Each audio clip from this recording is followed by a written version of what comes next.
Hey guys, welcome to the second part of my series on dynamic campaigns. Today's topic is dynamic campaign of Falcon 4 as announced in the part 1. If you did not watch this first part, please take a look before we start here because we're going to need some concepts that we discussed there. So dynamic campaign of Falcon, I'm going to just say DC, is huge with a lot of different aspects. Very interesting ones. Some of them we're going to talk about it today. So let's start talking about the core of the dynamic campaign of Falcon 4, which is the aggregation and de-aggregation, or even disaggregation, if you prefer. I'm not sure which one is the correct one. The English native speakers may write on the comments if it's de-aggregation or disaggregation. So whatever the aggregation, disaggregation system that we have in Falcon 4. In the first part of this series, we have talked about how Falcon 4 is able to change between a high fidelity deaggregated to low fidelity aggregate simulation. That's one of the main features of Falcon 4. The original Falcon 4 already in 98 and 99 introduced the concept of the bubble, which is used until today in the last Falcon 4 mod, which is Falcon 4 BMS. That bubble has two regions. One is inside and outside the bubble. Inside the bubble, everything is deaggregated. Outside the bubble, everything is aggregated. Inside the bubble, everything is high fidelity and simulated with a lot of detail, so that means CPU intensive.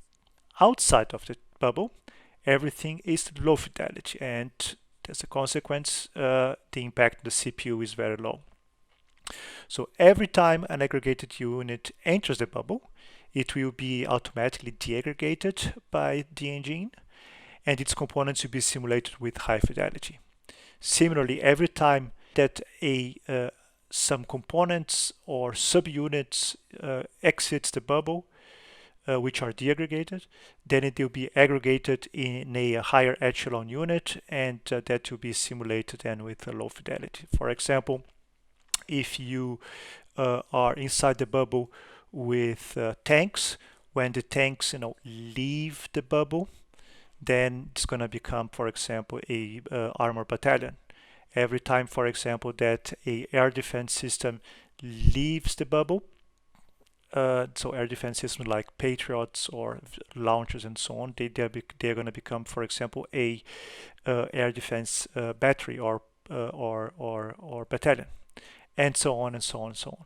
This applies in Falcon not only for units but also for other things. For example, in this graph you can see here the outside the bubble the word factory. By factory means is an aggregated objective which has several features, like for example buildings and other stuff, which inside the bubble would be simulated, separated. And the same happens for ports, for cities, towns, power plants, nuclear power plants, solar power plants, chemical plants, and so on and so on. So it's a very simple concept and easy to understand, but very powerful, because then Falcon 4 then sets the center of the bubble at the cockpit of the player. When the player moves around, the bubble moves with it. So what happens is that while we are cruising at, for example, 550 knots, we have a bubble flying with us, and this bubble is deaggregating all aggregated units in our path. At the same time, all units that leave the bubble are being aggregated automatically. And this happens indeed completely automatically and smoothly in Falcon 4. Okay, I'm lying, not in Falcon 4 in general, but in BMS nowadays happens smooth and nice. In the original version or the other mods of Falcon, there were several problems with this transition between aggregated and deaggregated world, and often you would see strange things when we were in the cockpit, in the so-called 3D world. By the way, for the new ones in the dynamic campaign of Falcon, the Falcon community calls the world where the units are aggregated and simulated with low fidelity, they call it 2D world. And 3D world is where the units are deaggregated and simulated with high fidelity. It has simply to do with the fact that when deaggregated happens, units become vehicles, planes, and ships. And these things have 3D models, and we can see them. I bet you are now asking, what's the size of this bubble? Then this is indeed the central point in the dynamic campaign of Falcon. The size of the bubble in Falcon 4 is selected to make deaggregation aggregation completely invisible to the player. Imagine seeing a group of planes appearing suddenly from nowhere at 20 nautical miles at your nose because the bubble was selected too small. That would be bad. It would be definitely a game killer. But it's not only about seeing with naked eyes, it's also the range of on-radar, RWR, target pods, weapon seekers, everything that we carry in our plane and use to interact with the other aircraft, weapons, vehicles, and vice versa. So you can imagine how tricky it is to simulate very long-range weapons and sensors if you need to accommodate all that with large bubbles. So the bubble must be quite large to deal with all these ranges. Just to give you an idea how a bubble would look like in Korea if it had a radius of 100 nautical miles when our craft is moving. Okay, so you can see here how the bubble is actually deaggregating all these things here in our path. Okay, so in the part 5 of this series, when I develop a simple aggregation system in Rio, I will discuss the pros and cons and caveats of different types of aggregation implementations. I will not comment anything more about how Falcon does that nowadays, but I will leave just that. Let's talk about the next topic. Falcon has a complete supply fuel replacement repair system. It has generation of energy, generation of supply replacement fuel, and all resupply and replacement and repair and refuel functions. Let's talk first about these two green rectangles here, the factory and chemical plants, and how they generate supply and replacement. Supply is produced then mainly by factories and chemical plants in Campaign of Falcon. The amount of destruction of a factory or a chemical plant directly affects its output. So that means features on objective, that means a tower or a building in a factory with a high value flag contribute more to destruction of a factory. South Korea in the campaign Rolling Fire, for example, has 54 factories and I think 5 chemical plants. Together, these 59 objectives produce several supply units every turn. The supply rate of each factory and chemical plant defines the amount of supplies produced, and this is pretty much defined in the database, not in the campaign itself. So destruction of these factories and chemical plants here lead to a direct decline of the supply production and replacement. Fuel is also produced following the same logic as factories and chemical plants, but only by 4 refinery installations in the case of South Korea. Together, these 4 refineries produce also several units of fuel, and you can imagine how important these refineries are. So destruction of refineries leads to a direct decline of the fuel production. Supply and fuel are produced in every campaign cycle that makes 1 hour and are added to each team. For example, in the case of the campaign Rolling Fire, South Korea, North Korea. One thing which is often misunderstood about the level supply and fuel in the force level tab of Falcon is the meaning of it.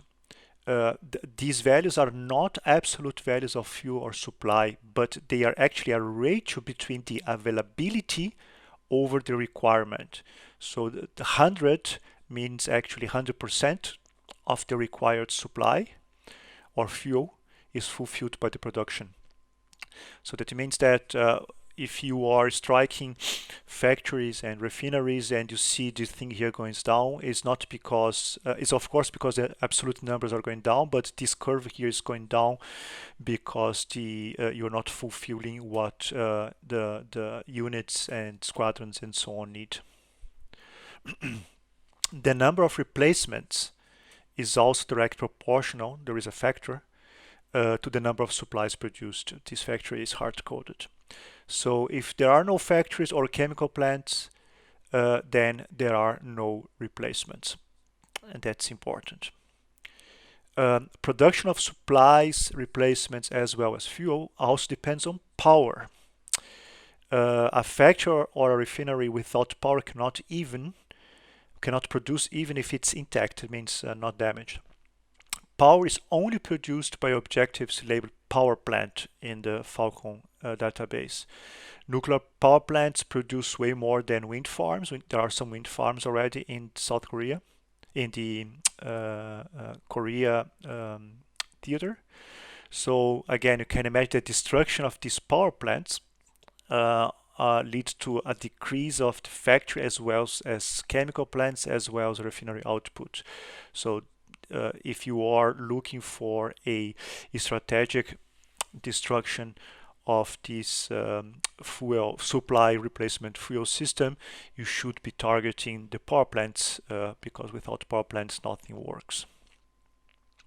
Finally, supplies can also be generated via triggers during the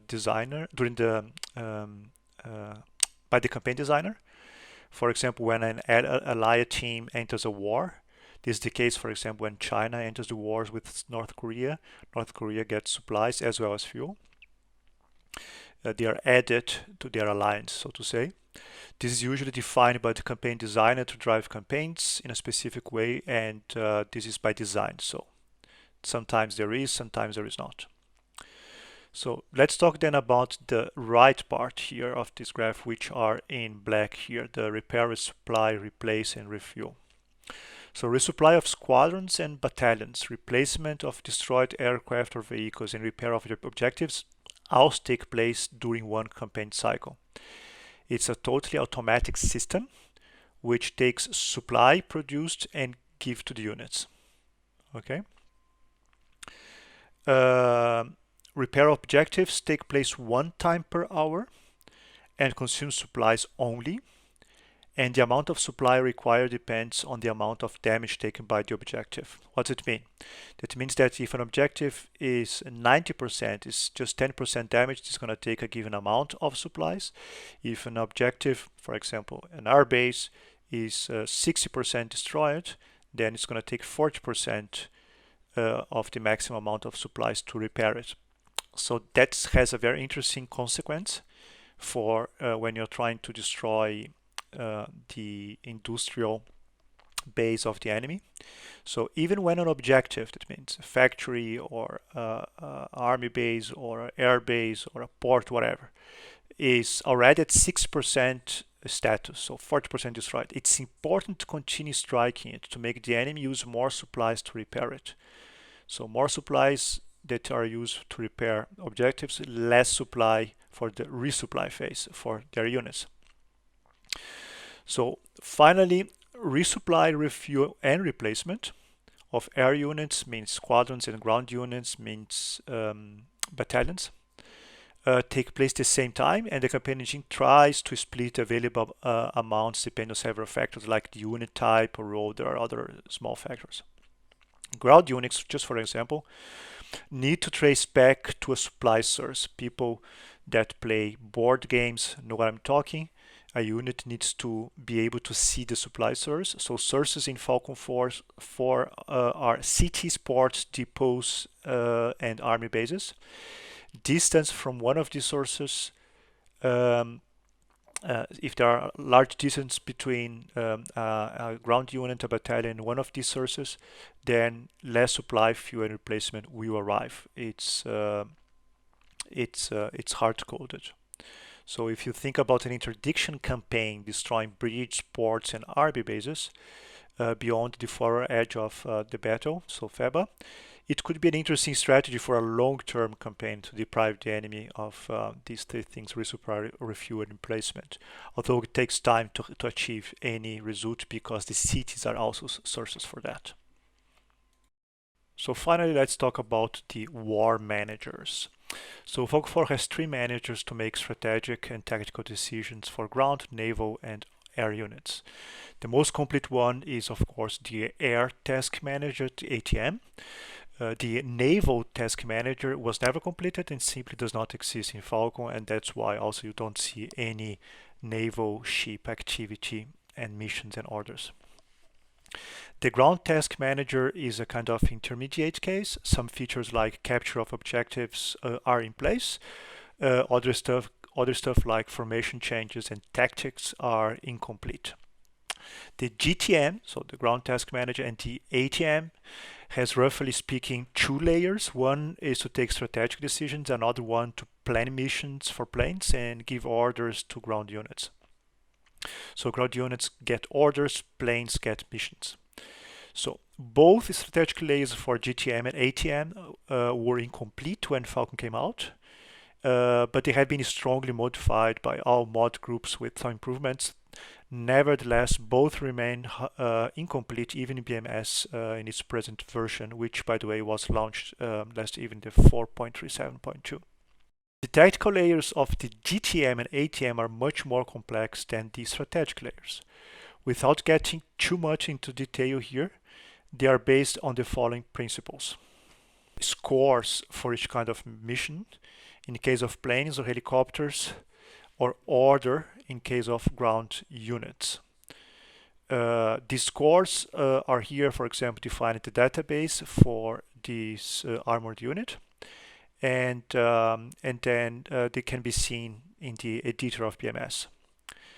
These scores are taken into account, for example, when finding the optimal unit for a mission or for an order if it's a ground unit.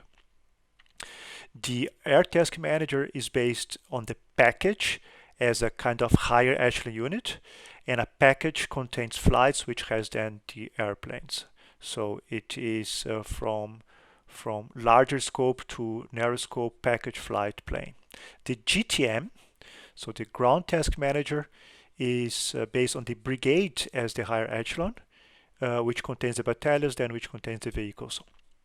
There is also division, but division does not play a major role in Falcon campaign. It's just a placeholder for something bigger. The GTM commands directly the brigades, as you can see here, with over 12 different kinds of orders, ranging for capture, secure, defend, or an objective, or even go into reserve. The reserve means that it will not attack or do anything. You just stay there and try to be replaced, resupply, and refuel until the next cycle.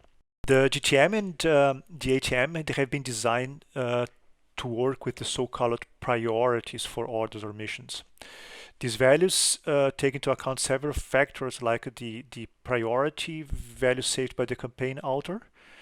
So that means that the priority of a given objective, or the priorities values which are saved in the pack map. So the map that you can see here in the user interface of Falcon in the 2D map.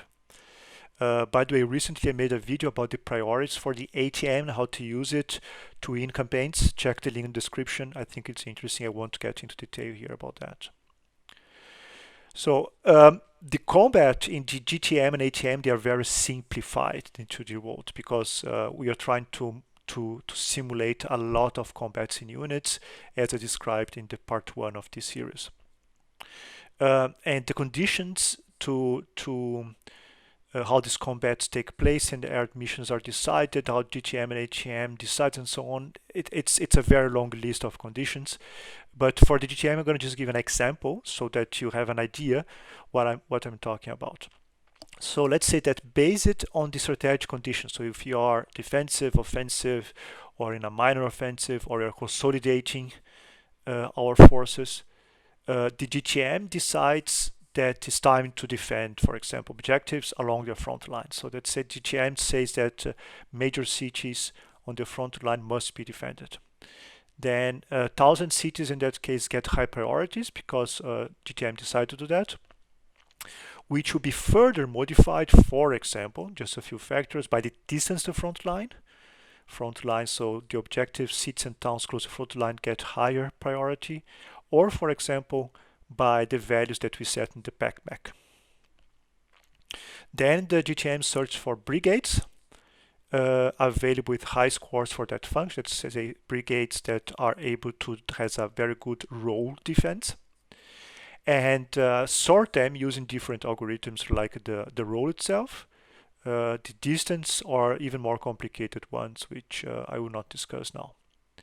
Then, then the GTM gives the order to the brigade, for example, to move to this to City town, which then orders its battalions to move towards the objective and position themselves accordingly. So the GTM then would move the battalions around, place them in the correct positions, like in the terrain around or in other objectives and so on. So it's a very rough explanation, but it's how it works. So a few comments. The first comment is that many theater developers, designers have been using units outside of brigades. That means that now these single battalions, they will be then commanded by the GTM alone. And the GTM is gonna have a kind of hard time, in my opinion, to make sense of all these small units around, single units around, able to move to their objectives. Better is, in my opinion, to use the military ranking system. That means that brigades should be commanded. Every single battalion should be inside the brigade, with some exceptions, like for example, engineer and supply units. But all other units should be inside brigades.